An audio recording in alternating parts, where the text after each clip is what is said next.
السلام علیکم ناظرین، میں ہوں محمد سلمان فارسی، ایک بار پھر حاضر خدمت ہوں۔ آپ کی بارگاہ میں استقبال کرتا ہوں آپ کا اپنے یوٹیوب چینل معلومات کا خزانہ MK میں۔ آج کی ویڈیو میں حضرت مفتی بدر عالم صاحب قبلہ مصباحی، استاذ و مفتی جامعہ اشرفیہ مبارک پور نے عید کے متعلق اور زکوٰۃ کے متعلق کچھ اہم مسائل پر روشنی ڈالی ہے، لہٰذا مکمل ویڈیو دیکھیں۔ ویڈیو پسند آئے تو لائک کیجئے، اپنے تاثرات کمنٹ میں لکھیے۔ اگر آپ کا کوئی سوال ہے تو کمنٹ باکس میں سوال لکھیے اپنا، انشاءاللہ عز و جل اس کا جواب دیا جائے گا۔ علم دین عام کرنے کی غرض سے ویڈیو کو شیئر کیجئے، چینل کو سبسکرائب کر کے ہماری حوصلہ افزائی کیجئے۔ تو چلیے دیکھتے ہیں مکمل ویڈیو۔ السلام علیکم ورحمۃ اللہ تعالی وبرکاتہ۔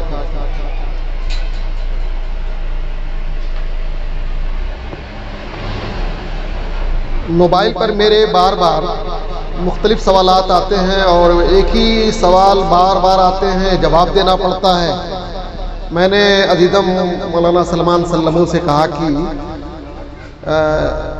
لائیے موبائل پر بول دوں تاکہ کم از کم سوالات کم آئیں۔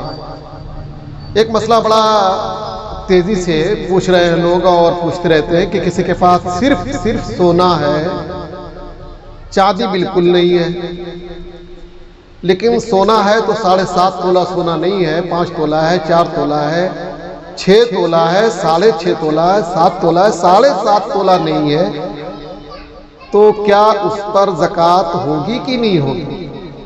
اس سلسلے میں جواب واضح کلیئر یہ ہے۔ اب اگر کسی کے پاس صرف سونا ہے، چاندی بالکل نہیں ہے، چاندی کا کوئی زیور نہیں ہے، لیکن انڈین کرنسی ہے یا انڈیا کے باہر کی کوئی کرنسی ہے، تو اس کرنسی کو بھی چاندی کا درجہ دیا جائے گا اور پورے سونے کو چاندی کی طرف پھیر دیا جائے گا۔ دیکھا جائے گا کہ سونے کو کرنسی کی طرف پھیرتے ہیں اگر، تو کیا 52.5 تولہ چاندی مارکیٹ میں مل سکتی ہے؟ اگر مل سکتی ہے تو ایسے شخص کو بھی صاحب نصاب اور غنی مانا جائے گا، مطلب کہ اس پر زکوٰۃ واجب ہوگی۔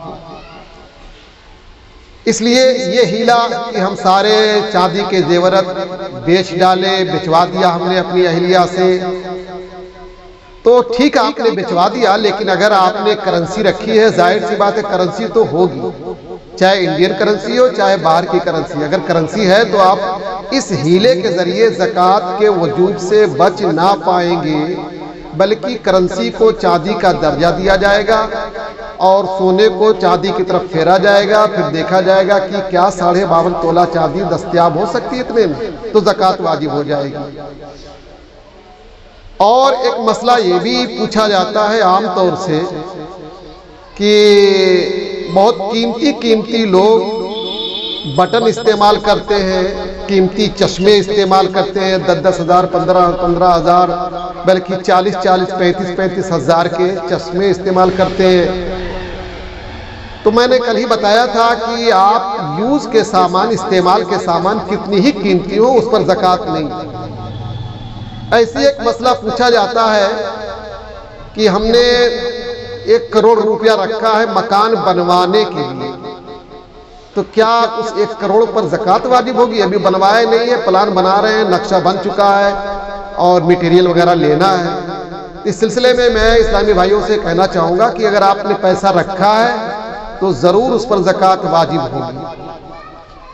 آپ اس کا مطلب کہ ابھی تک نہیں بنوایا تو نہیں بنوایا، جب مکان بنوا لیں گے تو آپ 50 کروڑ کا مکان بنوا لیں، اس پر زکوٰۃ نہیں ہوگی۔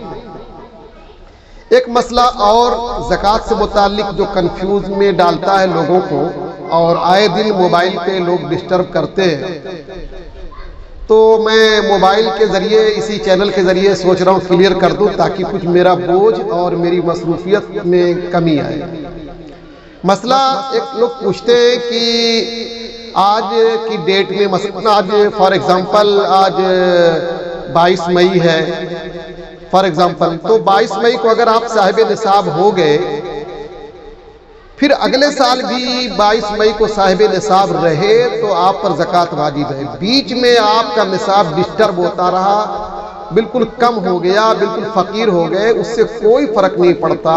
سال کا اول اور آخر دیکھا جائے گا کہ آپ صاحب نصاب ہیں یا نہیں۔ بیچ میں نصاب آتا جاتا رہا، کمی بیشی ہوتی رہی، اس سے کوئی فرق نہیں پڑتا۔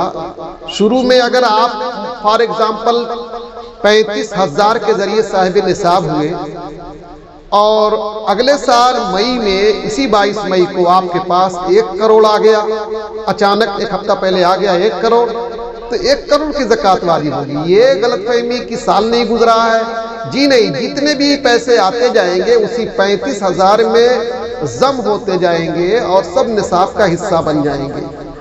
یہ بھی حولان حول، مولوی حضرات بھی کبھی کبھی ڈسٹرب ہوتے ہیں کہ حولان حول تو ہوا نہیں سارے مال پر، تو سارے مال پہ حولان حول ضروری نہیں ہے۔ نصاب کی مقدار جو ہے مل کے نصاب پر حولان حول کا بھی مطلب یہ نہیں کہ مسلسل آپ کے پاس رقم برقرار رہے، بلکہ شروع میں اور آخر سال میں، یعنی 22 مئی کو آج صاحب نصاب ہے تو اگر اگلے سال بھی 22 مئی کو صاحب نصاب ہے تو آپ صاحب نصاب مانے جائیں گے۔ بیچ میں نصاب تیتر بیتر ہوتا رہا، ٹکڑے ٹکڑے ہوتا رہا، مائنس میں چلا گیا، نو پرابلم، نو ٹینشن، آپ مالک نصاب الحمدللہ برقرار ہیں۔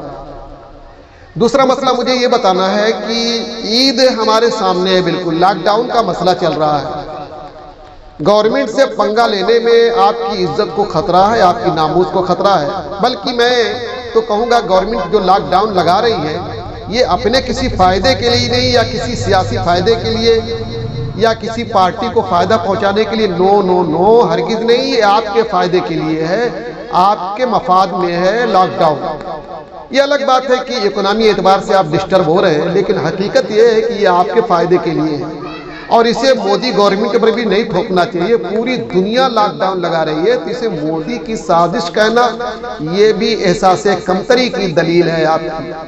تو عید کی نماز لاک ڈاؤن کے ایام میں پڑھنا پڑے گی، تو اگر 5-6 آدمی کی اجازت ملتی ہے تو 5-6 آدمی پڑھیں، دروازہ کھول کر پڑھیں، عیدگاہ کا دروازہ کھول کر پڑھیں۔ باقی لوگ اپنے حسن عقل سے، اپنی عقل سے سمجھیں کہ جائیں گے تو ہم کو پریشانی ہوگی، وہ اپنے اپنے گھروں پر عید کی نماز کے بجائے چاشت یا اشراق کی نماز ادا کریں۔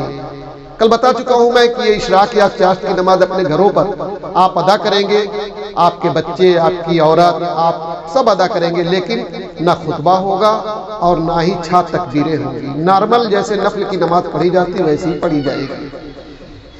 ایک بڑی تیزی سے بات وائرل ہو رہی ہے کہ ان سال عید کے دن نئے کپڑے نہیں پہنے جائیں، نہ پہنے جائیں۔ میں پوچھنا چاہتا ہوں کس کا بیروت کریں گے آپ نئے کپڑے یا اچھے کپڑے نہ پہن کر؟ شریعت طاہرہ آپ کو اجازت دیتی ہے، بلکہ مستحب قرار دیتی ہے کہ آپ عید کے دن غسل کریں، ناخن تراشیں، حجامت بنوائیں، اچھے سے اچھا کپڑا پہنے، ہو سکے تو نیا کپڑا پہنے، یہ شریعت اجازت دیتی ہے۔ تو آپ کس غم و غصہ میں، کس سے غم و غصہ کریں گے؟ یہ کورونا وائرس دنیا کے کسی گورنمنٹ نے لا کر کے نہیں تھوپا ہے، یہ ہمارے پروردگار کی آزمائش ہے مسلمانوں کے لیے۔ آپ ہوش میں آئیے، اس میں بیروت کر کے آپ کس کا بیروت کریں گے؟ اس لیے اچھے سے اچھا کپڑے پہنے، جو عید کے دن آپ نارمل حالات میں کام کرتے تھے کریں، سوئیاں پکائیں، لوگوں سے آپ میل محبت رکھیں، لوگوں کو مبارکباد دیں۔ ہاں عیدگاہ میں جانے کے لیے پابندی ہے تو اس میں آپ اپنے آپ کو قابو میں رکھیں۔ السلام علیکم ورحمۃ اللہ وبرکاتہ۔